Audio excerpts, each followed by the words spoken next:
नमस्कार, गणित ज्ञान कक्षा में आपका स्वागत है। हम पढ़ रहे थे मैथमेटिक्स क्लास 10th, जिसमें हमने कल देखा कि एक्सरसाइज फर्स्ट पॉइंट फर्स्ट का हमने किस प्रकार से क्वेश्चन नंबर फर्स्ट से लेकर के 4 तक हमने डिस्कस किया। क्वेश्चन नंबर 5 आपके लिए छोड़ा, जो कि सिमिलर है जिस प्रकार से क्वेश्चन नंबर 4 था, same to same question number 5 है। यहाँ हम इसी को बढ़ाते हुए आज हम एक्सरसाइज 1.2 पे आए हैं। क्वेश्चन नंबर फर्स्ट आपके सामने है। तो इससे पहले हम जान लेते हैं, एक बार जो आपने एलसीएम और एचसीएफ का कंसेप्ट पढ़ा है वो यहाँ पे दोहरा लीजिए। एलसीएम और एचसीएफ क्या होता है, पहले नाम से जाइए। एक इसके नाम में देखिए अक्षर सा, आप एल मतलब लोवेस्ट कॉमन और मल्टीपल। तो लोवेस्ट कॉमन मल्टीपल क्या होता है, अब देखिए 3 का मल्टीपल क्या होता है, 3 का मल्टीपल तो 3 6 9 12, इस प्रकार से आपका 3 का मल्टीपल आता जाएगा। इस तरह से 4 का मल्टीपल आपको अगर पूछा जाएगा तो क्या होगा, अब अगर 3 और 4 एक जगह पे रख दिया जाए और दोनों का मल्टीपल लिखा जाए तो 3 का क्या होगा, देखिए 6 होगा, फिर आपका 9 होगा, फिर 12 होगा। 4 का मल्टीपल इसी तरह से लिखा जाए तो कितना होगा, आपका 8 होगा, फिर आपका 12 आ जाएगा। अब बोल रहा है एलसीएम यानी कि लोवेस्ट कॉमन मल्टीपल, यानी कॉमन मल्टीपल जो दोनों में हो। तो देखिए 12 जो ऐसा मल्टीपल है जो दोनों में है, तो इस प्रकार से एलसीएम 12 हो जाएगा। 3 और 4 का एलसीएम जो है 12 हो जाएगा। एचसीएफ क्या होता है, इसके भी नाम पे जाइए। तो एचसीएफ क्या हो गया, हाईएस्ट कॉमन फैक्टर। अब देखिए अगर 12 है तो 12 का फैक्टर क्या क्या होता है, 12 का फैक्टर होता है आपका 2 भी होता है, 2 6 या 12, 12 का फैक्टर 3 भी होगा और 12 का फैक्टर 4 भी होगा, फिर 6 भी होगा, फिर खुद 12 होगा। आधे के बाद एक खुद हो जाएगा। सेम टू सेम अगर आपसे पूछे कि 18 का फैक्टर क्या होगा, एचसीएफ हम पढ़ रहे हैं, तो 12 का फैक्टर यहाँ पे देखिए 2 भी हो गया, 3 भी हो गया, 4 भी हो गया, 6 भी हो गया। 18 का फैक्टर क्या होगा, तो 18 का फैक्टर देखिए आपका 2 भी होगा, 3 भी होगा, आपका क्या होगा, और 4 नहीं होगा, 5 नहीं होगा, 6 होगा, और फिर 7 नहीं होगा, 8 नहीं होगा, 9 होगा, और फिर आपका खुद 18 होगा। इस प्रकार से देखते हैं तो हाईएस्ट कॉमन फैक्टर, फैक्टर जो सबसे ज़्यादा हो और दोनों में हो, तो सबसे बड़ा फैक्टर दोनों में कौन है, 6 है। तो इस प्रकार से 6 आपका HCF हो जाएगा। तो ये हमारा HCF और LCM का जो है कॉन्सेप्ट है।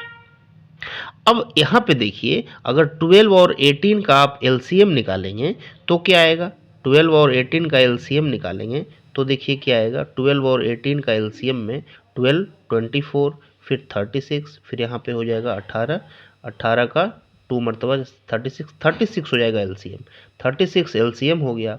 और आपका HCF अभी हमने निकाला था जो कि 6 के बराबर था। इन दोनों को गुना करेंगे तो इन दोनों को गुना करने के बराबर आ जाएगा।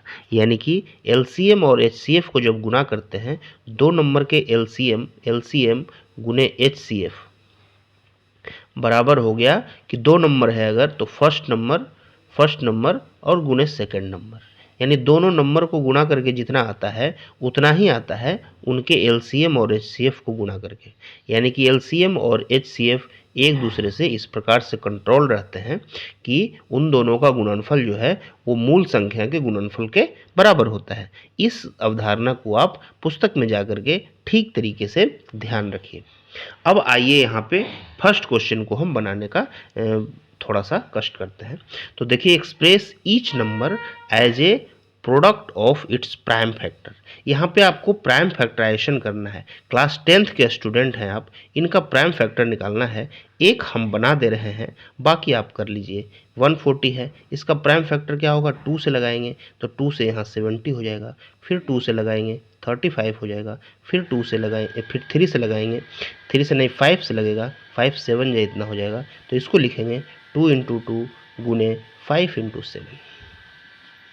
इस प्रकार से आपका ये हो जाएगा 140 का प्राइम फैक्टर। इसी तरह 156 का प्राइम फैक्टर आप निकालेंगे तो क्या होगा, देखिए 156 ये कितना से 2 से लगेगा तो 2 से आपका कितना आ जाएगा, 2 7 जा 14, और फिर 1 2 8 जा, इस तरह से। फिर 2 से लगेगा 39, फिर आपका 3 से लगेगा 13, तो हो जाएगा 2 × 2 × 3 × 13। इस प्रकार से आपका 156 का प्राइम फैक्टर हो जाएगा।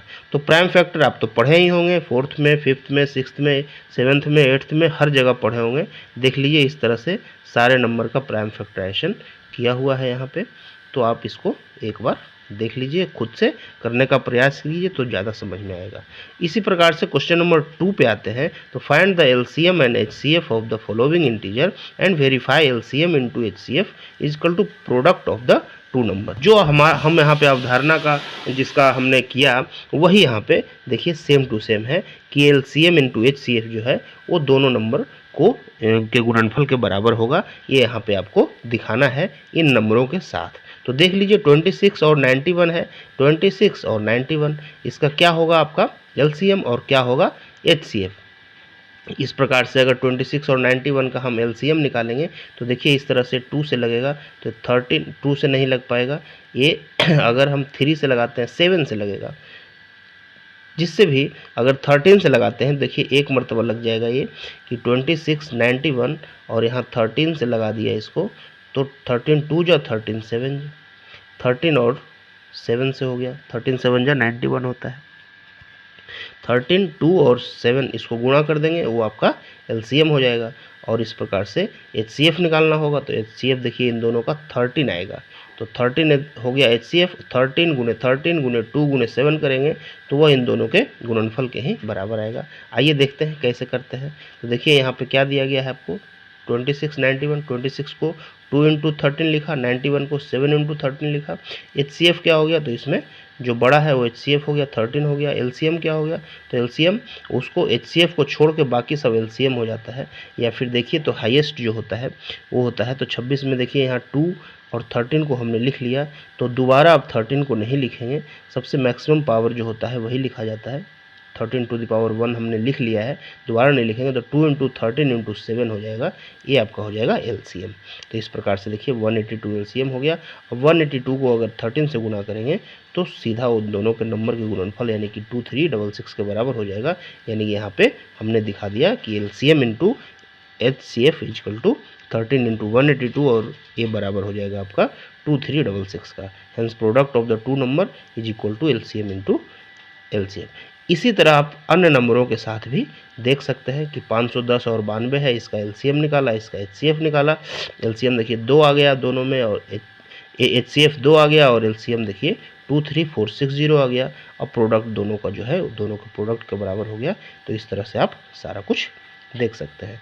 थर्ड भी उसी तरह सेम टू सेम 336 54 इन दोनों का आपका इस तरह से हमने लिखा, इसका प्राइम फैक्टराइजेशन किया, फिर उसके बाद आपको यहाँ पे एलसीएम और एचसीएफ इनका निकाला और दोनों को गुणा किया।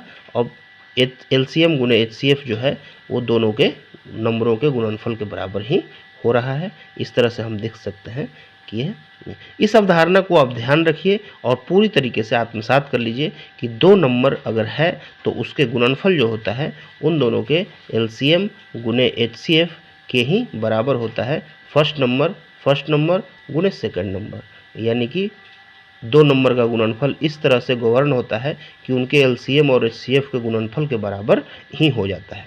तो इस तरह से आप देख सकते हैं कि एलसीएम एचसीएफ और नंबर्स के बीच क्या रिलेशन होते हैं। आगे हम क्वेश्चन नंबर 3, 4 इस तरह से लेकर आते रहेंगे। तब तक के लिए नमस्कार, धन्यवाद।